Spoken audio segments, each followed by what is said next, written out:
All right, cool. Hi, I'm Pat X. This is PSYCHii. I'm here with Seeing Jesus. We're gonna talk about everything from how he got his name to a little more out the box type questions. So stay tuned.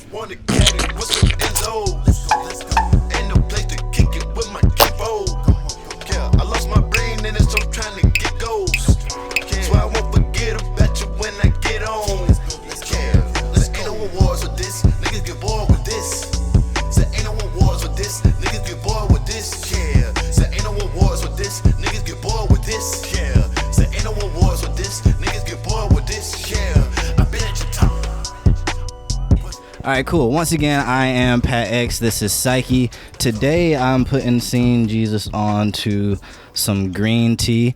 We're keeping it real basic. You know what I mean? It's the first time, well, not the first time, but one of the first times I've chilled and drunk tea with somebody else. Okay. It's a vibe, right? You already feel this kind of tranquility, conversation-based thing about to happen. So yeah, let's jump right into it. How did you get your name, Seeing Jesus? So, I lived with my dad in 2010, and I told him I wanted to be a rapper and shit, and the nigga was like, "Well, your name is D Jesus, so you should maybe you should go by that." But through and through, I'm a scene kid.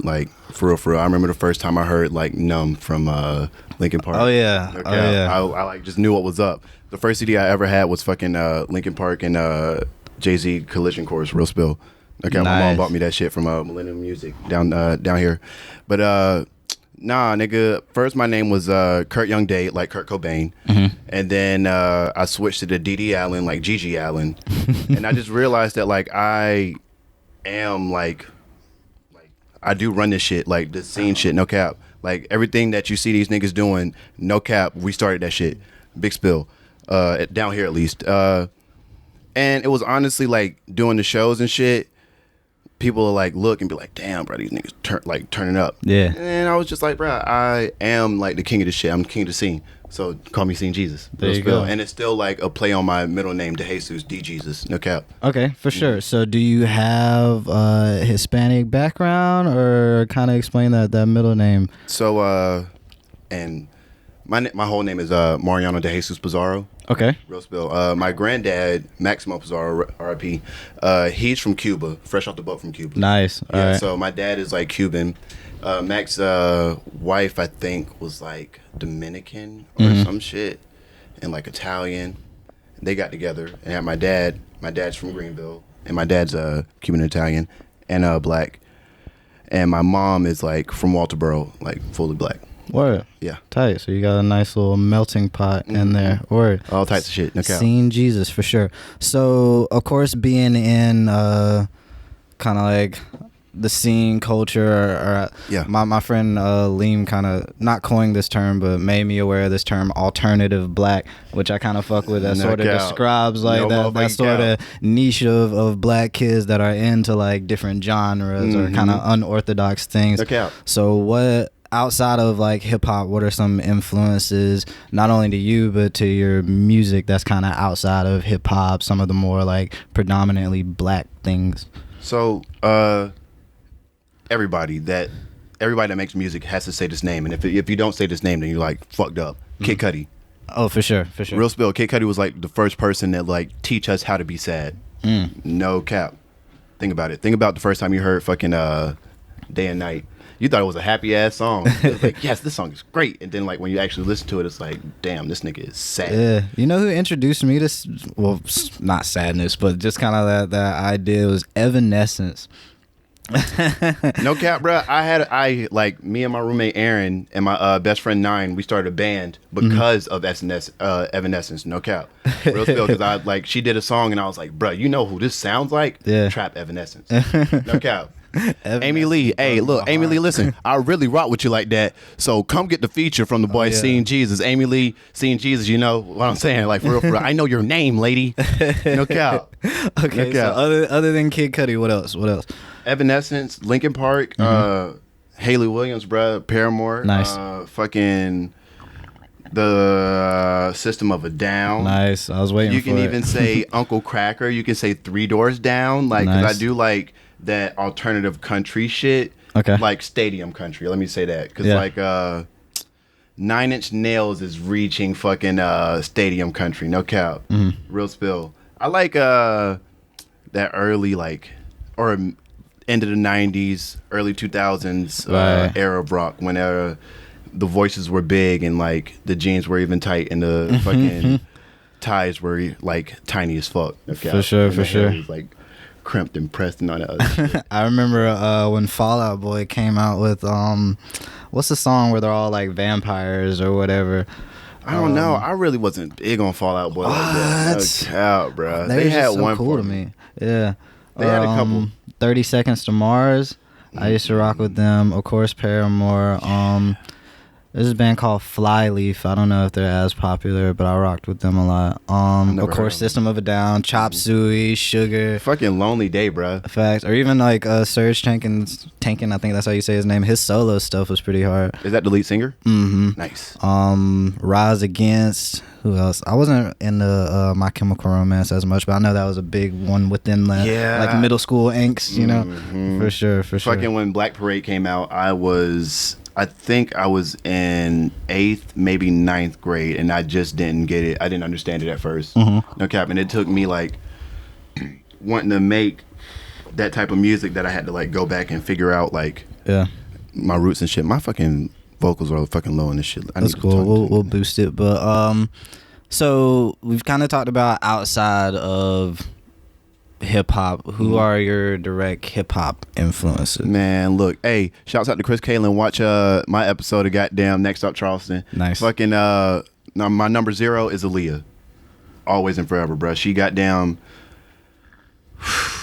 Bro, I used to find myself writing notes and putting them in the mail, and my mom would take them out of the mailbox. No cap. Like Aaliyah. No cap, because she was like inspirational, bro. Think about like a 15-year-old kid, and they made it happen. The only other person that did that was a cornball named Lil Bow Wow. We was talking about that man today. No Bow Wow, Romeo. Man, it was like, I mean, that shit was tight.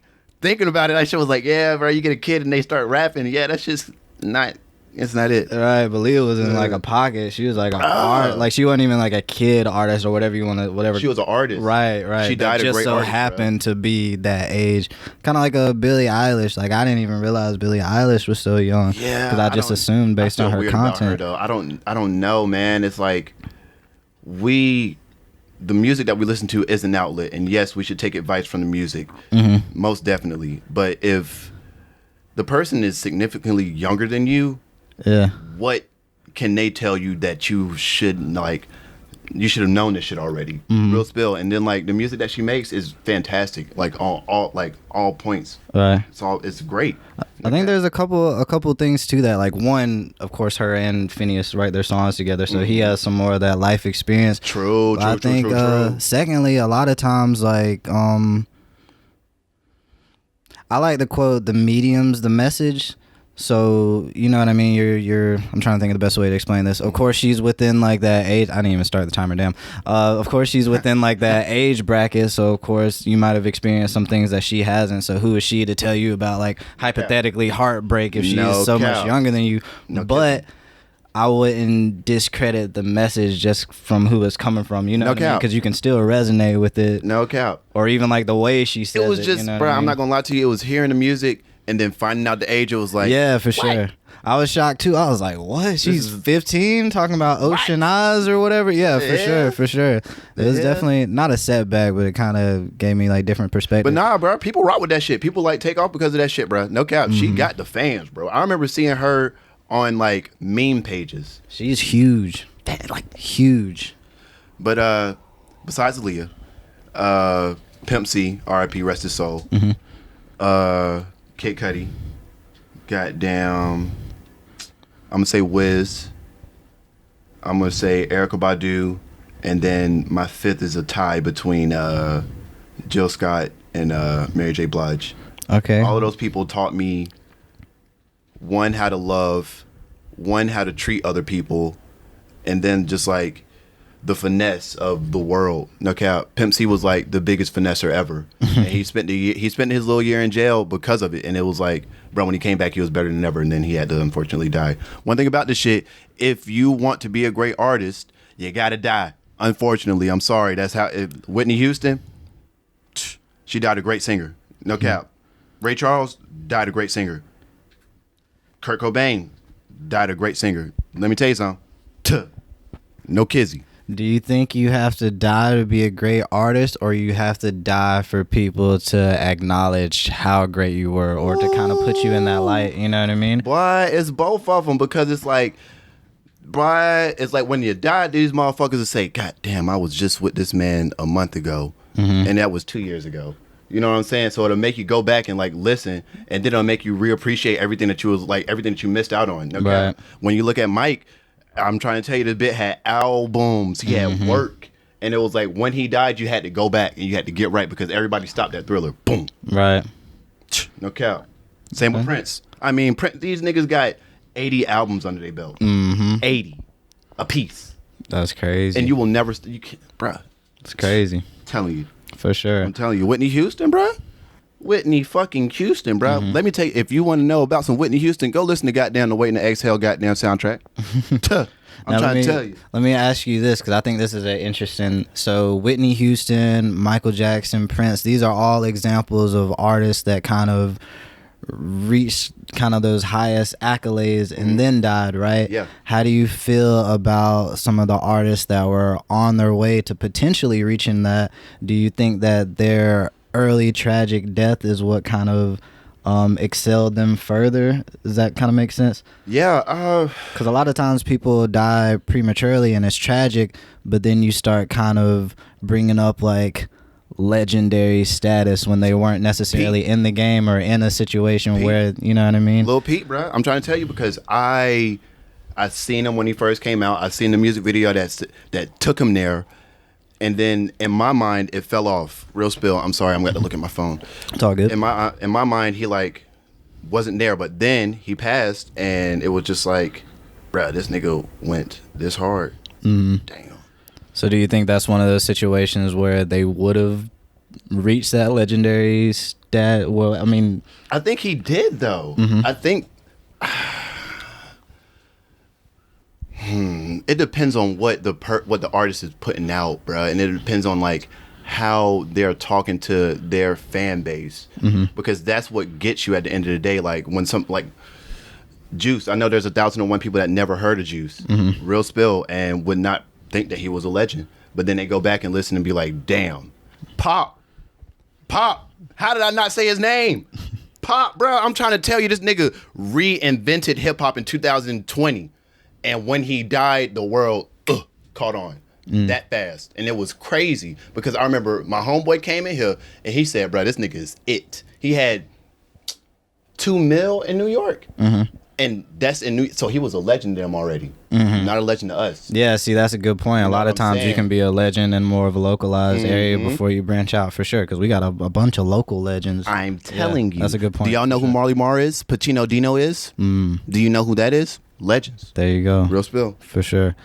So let's kind of digress into this out of the box kind of obscurity, right? Just the thing I like about PSYCHii, and what I'm trying to kind of prioritize, is having those conversations that would be weird as fuck to have with somebody you just met, right? Come on. So, I like that of course, you could walk up to somebody and be like, oh, the weather's nice. Where do you work? Where are you from? Yada, yada, yada. You can't just walk up to a person and be like, yo, like, do you wake up sometimes and, like, wonder if you, like, actually exist? Or, like, weird shit like that. You know what I mean? I'm telling you, if this shit a goddamn simulation or not. Facts.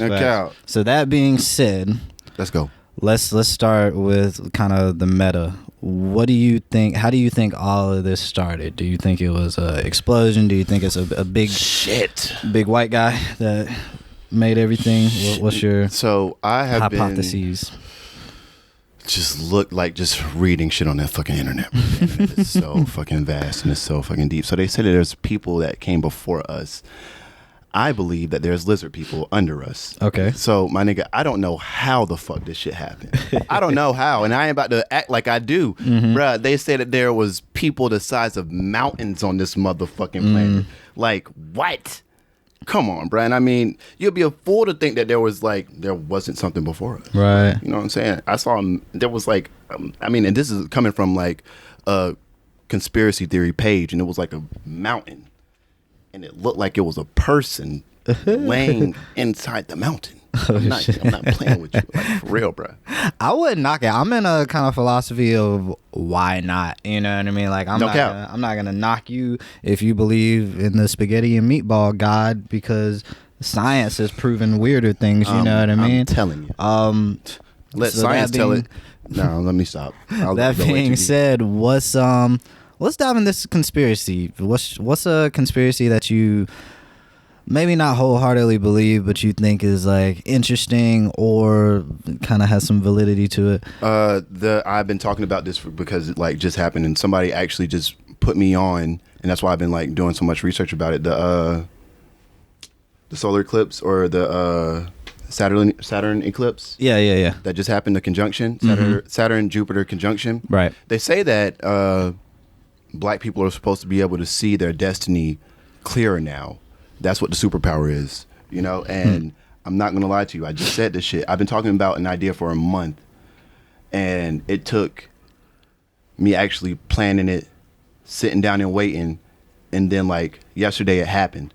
And it's crazy to say, because I would have never thought it would have happened like this. You know what I'm saying? So I think, man, I'm about to be philosophical for a second. If you're listening and if you're watching this shit, man, my nigga, you got a year. Make it count. Ooh, put a stamp on it. You got to make it count, my nigga, because my nigga, I have been playing for the longest, and that's one of the things that us rappers always do. We play because it's fun. It is so fun to get out here and drop and then get on Instagram and show everybody, hey, this is what I'm doing, but that is time wasted, and time is not on our side. I will tell you that now. Time is not on our side, because I mean, my nigga, where you getting 1 million views, or where you getting 1,000 views on goddamn Instagram, there's a nigga working 10 times harder, not posting, so when he does post, he's getting 10,000. No fucking cap, bruh. And it's time for us as a community, as a people, to like honestly put that effort in. I spit on the mic. Put that effort and put that time in our craft, bruh, because it is that time. There's no time like right now. Real spill. Word. No fucking cap, man. Like, bruh, I remember telling my mom in the fucking car, I was like, Ma, when I grow up, I want to be a clown. I want to go to clown school. I want to this, that, and the other. And she said, why? You're so much better than that. And now I think about it now, it's like, if I actually set my mind to do that shit, I could have went to France and I could have been a fucking clown. I could have went to clown school. And I've been thinking about this shit, bruh, and I've been saying I wanted to be a rapper since middle school, but it wasn't until 2016 when Hippie Cocaine pulled up on me and put me in the studio that I actually dropped the song, and I made it happen. From that day, I became a rapper.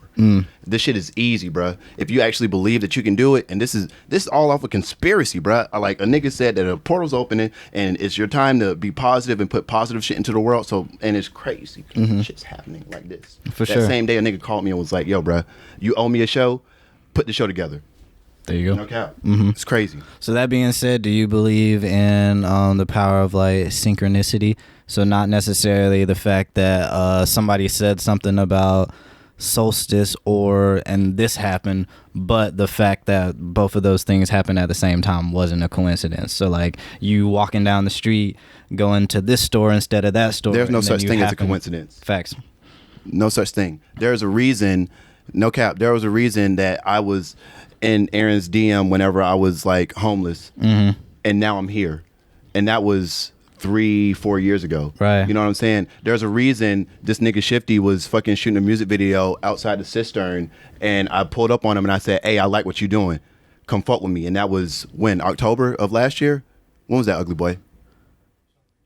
Word. I'm trying to tell you, bro, there's no such thing. Like when I'm trying to tell you, when I walked in on Amethyst and I saw you and I heard you, I said, that's the one. Word. That's who I need to be around. For no sure. fucking cap. And now we here. There's Word. no such thing as a coincidence. I was in my girlfriend's DM. She posted a picture. I said, why you take it down? And a month later, I said, "You don't know shit about Roy Ayers." She said, "Yes, I do. You want to hang out in the park and smoke a blunt?" There's no such thing. Boom. Facts. I'm telling you. I believe in a similar thing. I don't believe there's such thing as coincidence. I also don't believe in luck.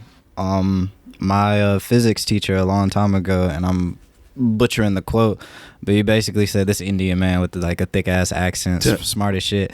He was like, you never know when it's gonna rain bourbon, but God bless the man that walks around with a bucket every day. No cap. And I thought that was huge because it's like everybody says like good luck or like everything's a mix between like hard work and luck and yada yada yada. And granted, you can't take credit for everything. There are things that the universe kind of whatever and other people blah blah blah bring to you, but that preparation's like up to you. You know what I mean? It's not a coincidence. It's not luck. Whatever the case may be. If you're working for the motherfucker, then it's gonna happen. It's gonna happen for you. I've seen it. We've all seen it. Have y'all heard of Lil Yachty?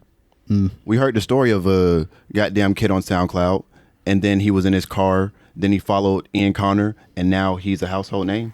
Word. Bro, this shit's...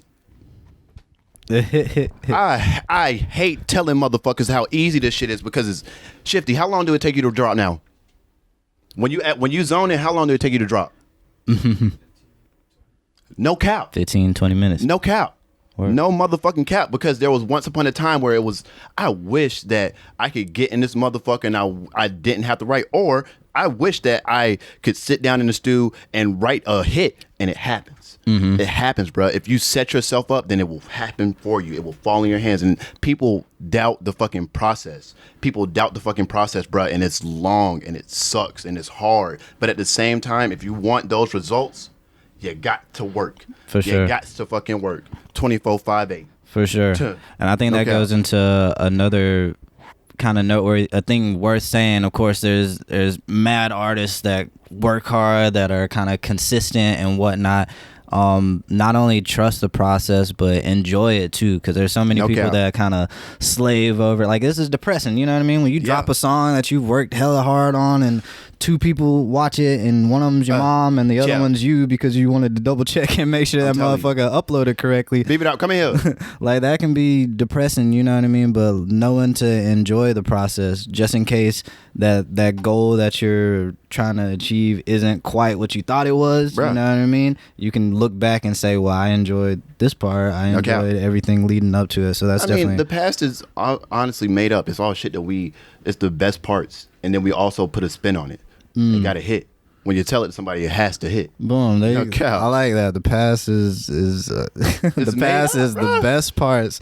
No, that's facts. That's facts. Made up shit and the best parts. I ain't about to tell you goddamn the fucked up shit about it, but I'm gonna tell you goddamn when I was running off and I made the bank off of it, because that's the fun part. That's the part that people want to hear. No motherfucking cow. No cow. For sure. Don't do that, because you're gonna have to reap the motherfucking consequences, and the consequences suck. Trust the process. Don't run off on nobody. Don't. That shit sucks. We got chase your dreams on this side, and then we got running off. Because people be getting the shit misconstrued. They'll say, well, I'm doing this to chase my dream. No, you're not. You're doing that so you can do it. To get chased. Look, let me tell you something. If you want to chase your dream, you sit your ass in the goddamn stew and you'll crank until goddamn you can't no more. Big facts. Big facts. Kizzy. That being said, I feel like that's a good stopping. That's a good stopping point. Once again, this is Pat X, PSYCHii. I'm here with Seen Jesus. Yo. I'm gonna give him the floor. Tell people where they can find you, where they can kind of hear your music and learn more about you, all that good stuff. Word. You can follow me on Instagram, first and foremost, Seen_Jesus. You can follow me on Tidal. You can follow me on Spotify. You can follow me on Apple Music, on SoundCloud, all under Seen Jesus. Goddamn, I'd like to dedicate this to the Creator's righteous children. I have some food in my bag for you. Not just edible food, not food that you can eat. It's food for thought, because knowledge is infinite, and it is infinitely fell upon me. So now you have it. I'm Seen Jesus. Y'all hear that? I was about to be like Sway in the morning and be like, you motherfucking whack rap. Y'all hear that shit? I'm telling you. Thank y'all for tuning in. Next time.